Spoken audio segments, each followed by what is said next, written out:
નમસ્કાર મિત્રો, ગુજુ હેલ્થ જર્નીમાં તમારું સ્વાગત છે। રાત્રે જ્યારે તમે નિંદર કરવા જાઓ છો, શું ત્યારે તમને સરખી રીતે એકસરખી ઊંઘ નથી આવતી? શું એ સમયે તમારા શરીરની માંસપેશીઓમાં ખેંચાણનો અનુભવ થાય છે અને સાથે જ દુખાવાનો પણ?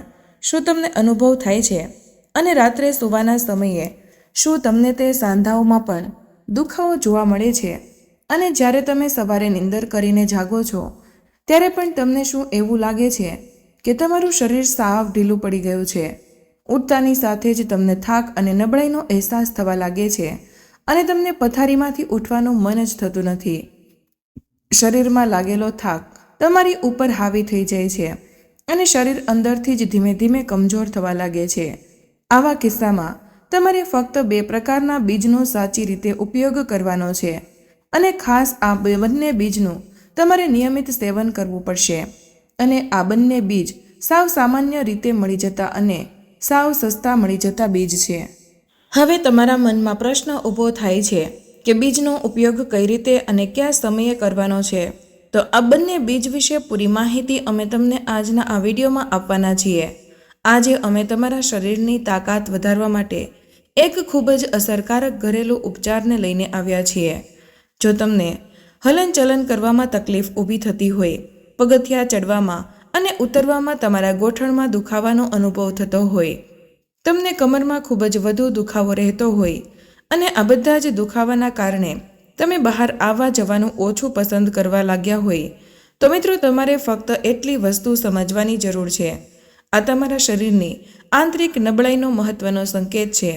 આ દુખાવો આપણા શરીરમાં ત્યારે શરૂ થતો હોય છે જ્યારે આપણા શરીરની હાડકાઓ અને માંસપેશીઓ એકબીજા સાથે તાલ મેળવવાનું બંધ કરી દેતા હોય, અને તેનો અર્થ એવો થાય છે અમુક સમયે આપણા હાડકાં નબળા પડતા હોય છે અને સાથે જ માંસપેશીઓ પણ અમુક હદે નબળી પડતી હોય છે। અને જ્યારે આ બંને અરસપરસ તાલ નથી મેળવી શકતા ત્યારે શરીરના તે ભાગમાં દુખાવો, સોજો અને થાકનો અહેસાસ કરાવે છે। અને આવી પરિસ્થિતિમાં આપણા શરીરને કઈ વસ્તુ જોઈતી હોય છે? આપણા હાડકાઓને મજબૂત બનાવવા માટે કેલ્શિયમ, ફોસ્ફરસ અને બીજા ઘણા બધા મિનરલ્સની પણ જરૂર હોય છે। અને સાથે જ માંસપેશીઓને મજબૂત બનાવવા માટે શરીરને જરૂરી માત્રામાં પ્રોટીનની પણ જરૂર હોય છે। પરંતુ આપણે આપણી માંસપેશીઓને મજબૂત બનાવવા માટે ફક્ત એકલું પ્રોટીન જ પૂરું નથી પડતું, તેમાં શરીરને જરૂરી એવા એમિનો એસિડની પણ જરૂર પડે છે, જેના કારણે પ્રોટીન શરીરમાં જરૂરી માત્રામાં ગ્રહણ થઈ શકે। એવી જ રીતે શરીરમાં કેલ્શિયમનું ગ્રહણ કરવા માટે અને તેને સરખી રીતે પચાવવા માટે શરીરમાં મેગ્નેશિયમની જરૂર પણ પડે છે। આ બંને વસ્તુ તો આપણને આ બંને બીજમાં કુદરતી રીતે હાજર જોવા મળે છે। હવે વાત કરીએ એવા લોકોની કે જે લોકોને મધુમેહ એટલે કે ડાયાબિટીસની બીમારી છે, અથવા તો એવા વ્યક્તિઓ કે જે વ્યક્તિઓનું શરીર કોલેસ્ટ્રોલ અને ચરબીથી વધુ ભરાયેલું છે, જેનાથી તેના શરીરમાં ચરબી વધુ ભેગી થતી જાય છે, શરીર સાવ બેડોળ થઈ જાય છે અને શરીરમાંથી તાકાત સાવ ગાયબ થઈ જાય છે। તો મિત્રો, એવું ત્યારે જ થાય છે જ્યારે શરીરમાં પ્રોટીનની કમી થઈ ગઈ હોય। તેવા લોકોની માંસપેશીઓ નબળી પડી ગઈ હોય છે। ઘણી વખત વારંવાર પેશાબ જવાના કારણે અથવા તો પેશાબમાં સફેદ કે ફીણ જેવું દેખાવાથી એવું પણ બની શકે છે કે તમારા શરીરમાંથી પ્રોટીન તે મારફતે જતું રહેતું હોય અને તેના કારણે જ આપણને શરીરમાં અંદરથી નબળાઈનો અનુભવ થાય છે અને વ્યક્તિને હંમેશા થાકનો અનુભવ થતો રહેતો હોય છે। જો તમારા હાડકાની મજબૂતાઈ ઘટવા લાગી હોય અને શરીરની બનાવટ પણ ઢીલી પડી જતી હોય, તો આ બંને બીજ તમારા માટે રામબાણ ઇલાજની જેમ કાર્ય કરી શકે છે। આ બીજ ફક્ત હાડકાઓ અને માંસપેશીઓને જ મજબૂત નથી કરતા, પરંતુ શરીરમાં રહેલા ખરાબ કોલેસ્ટ્રોલને પણ ઘટાડવાનું કાર્ય કરે છે અને શરીરની નબળાઈઓમાં પણ જમા થતી બ્લોકેજને પણ ધીમે ધીમે સાફ કરવામાં આપણી મદદ કરે છે। આ વિડીયો એવા મિત્રો માટે ખાસ કરીને ઉપયોગી છે જે લોકો શુદ્ધ શાકાહારી છે અને જે લોકોના શરીરમાં પ્રોટીનની કમી ઉત્પન્ન થતી હોય। આપણે સામાન્ય રીતે જોયું હશે કે લોકો પ્રોટીનની પૂર્તિ કરવા માટે મોટા ભાગે દૂધ અથવા તો દૂધથી બનેલી વસ્તુઓનું સેવન કરતા હોય છે, પરંતુ બધા લોકોને એ ખબર નથી હોતી કે કયા ખોરાકમાં કેટલી માત્રામાં પ્રોટીન હોય છે।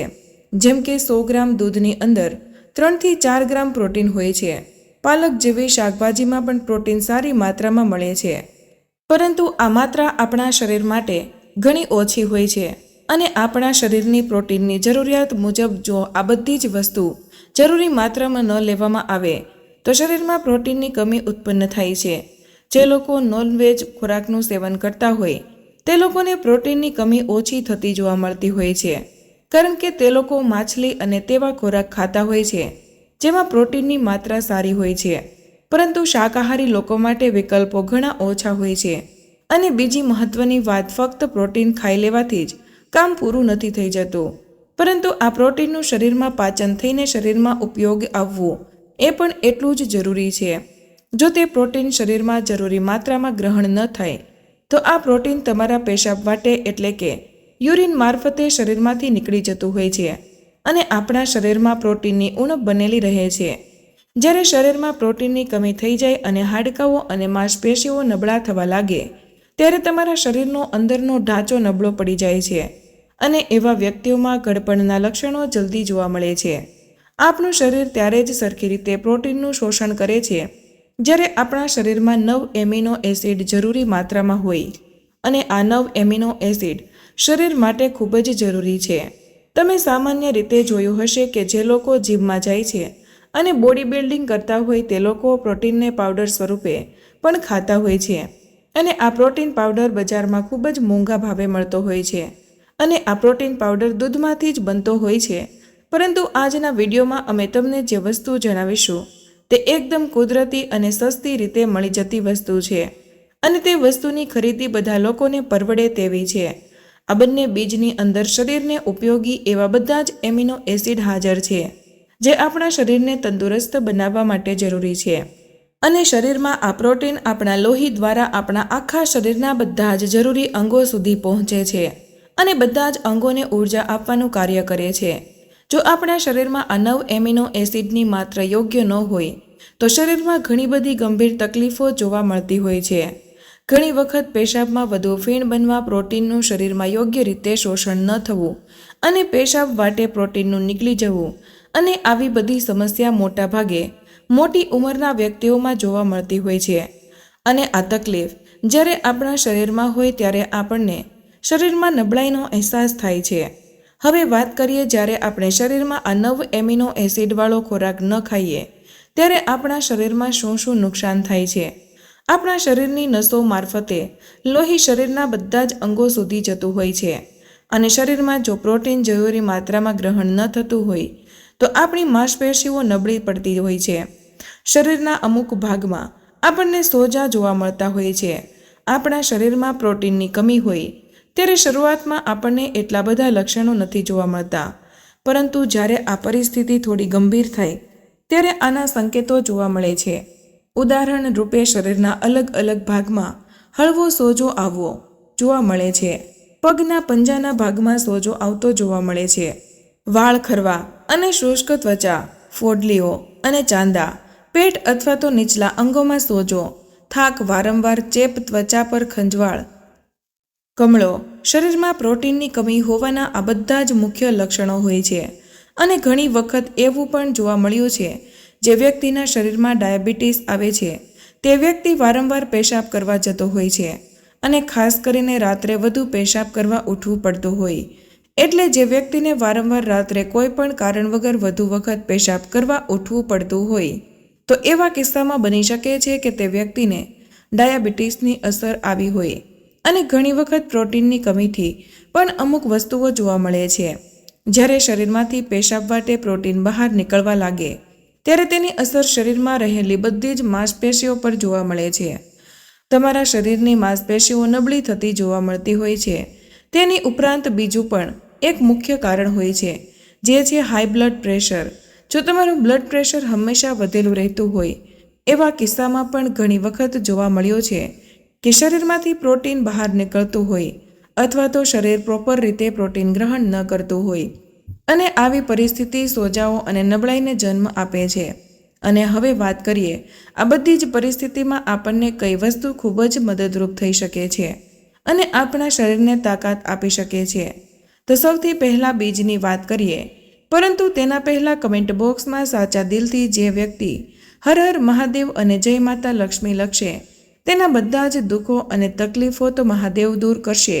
અને જો તમે હજુ સુધી વિડીયોને લાઇક નથી કર્યો તો કૃપા કરીને એક લાઇક કરી દેજો.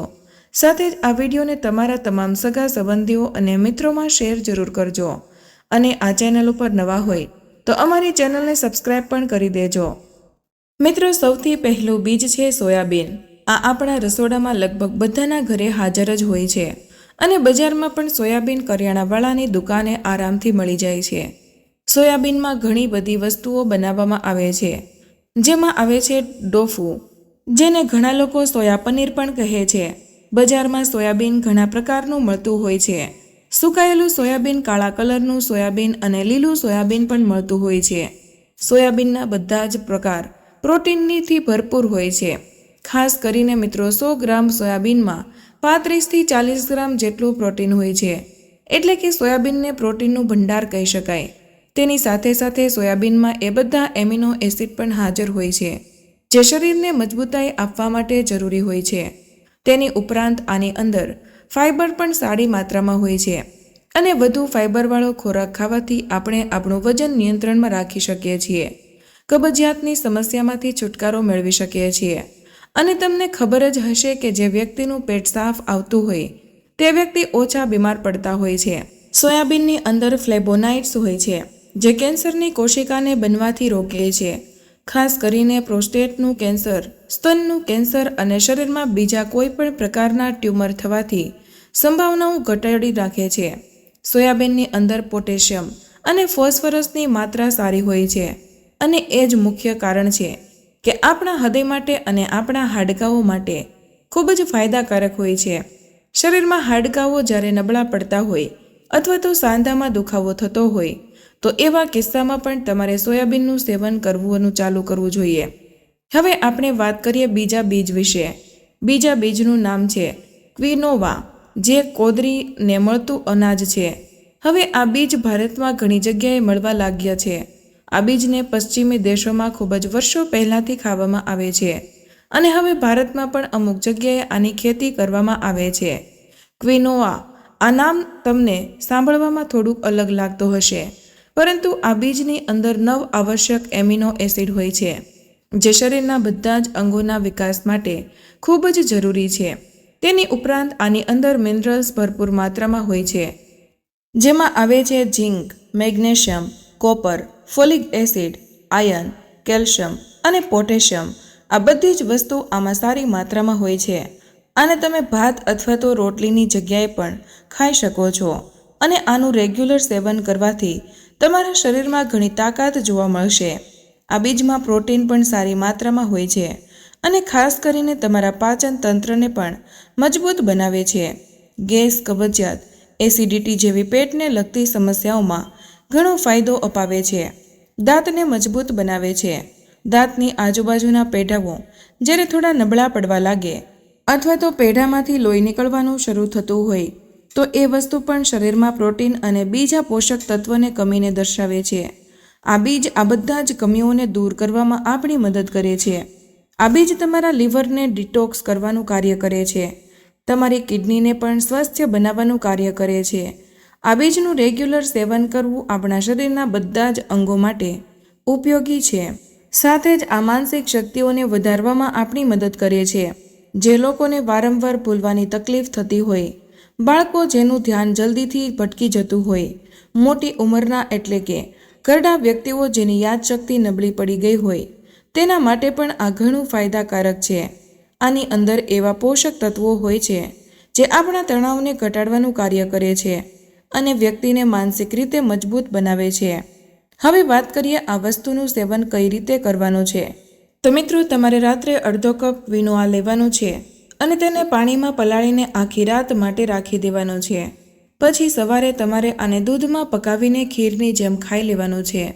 અને જો તમે આને નમકીન સ્વાદે ખાવાનું પસંદ કરતા હોય તો તમે આની અંદર ગાજર, લીલા દાણાઓ, લીલા સોયાબીન હળવા શેકીને અથવા તો પકાવીને અને તેની ઉપરથી થોડો કાળા મરીનો પાવડર, હળદર, થોડું સિંધવ મીઠું નાખી દો. તમે આવી રીતે આની ખીચડી બનાવીને પણ ખાઈ શકો છો. તમે આનો ઉપયોગ રોટલી અને ભાતની જગ્યાએ પણ કરી શકો છો. આનાથી તમારા શરીરની બધી જ નબળાઈ ધીમે ધીમે દૂર થશે, ભલે પછી તમારી ઉંમર કોઈ પણ હોય. આ ખોરાક તમારા શરીરને જરૂર અસર કરશે. તમારું શરીર મજબૂત રહેવાનું શરૂ થશે. તમે સોયાબીનનું શાક બનાવીને પણ ખાઈ શકો છો. અત્યારે માર્કેટમાં સોયાબીનનું દૂધ પણ મળે છે. તમે એનું પણ સેવન કરી શકો છો. તો તમે આજથી જ થોડી થોડી માત્રામાં બંને વસ્તુનું સેવન કરવાનું શરૂ કરી દો અને તમારા શરીરને તાકાત, શક્તિ અને ઉર્જાથી ભરો. આ બંને વસ્તુ તમારા સ્વાસ્થ્યમાં ઘણો સુધારો લાવી શકે છે. મિત્રો, મને આશા છે કે આજનો આ વિડીયો તમને જરૂર પસંદ આવ્યો હશે અને આ વિડીયોમાંથી તમે કંઈક ને કંઈક નવું શીખ્યા હશો. મિત્રો, જો તમને આ વિડીયો પસંદ આવ્યો હોય તો વિડીયોને લાઇક અને શેર જરૂર કરજો અને અમારી ચેનલ ગુજુ હેલ્થ જર્નીને સબસ્ક્રાઈબ અવશ્ય કરજો. સાથે જ કમેન્ટ બોક્સમાં જય માતા લક્ષ્મી પણ લખી દેજો, જેથી માતા લક્ષ્મીની કૃપા તમારા અને તમારા પરિવાર ઉપર બની રહે. વિડીયોને અંત સુધી જોવા બદલ આપનો ખૂબ ખૂબ આભાર.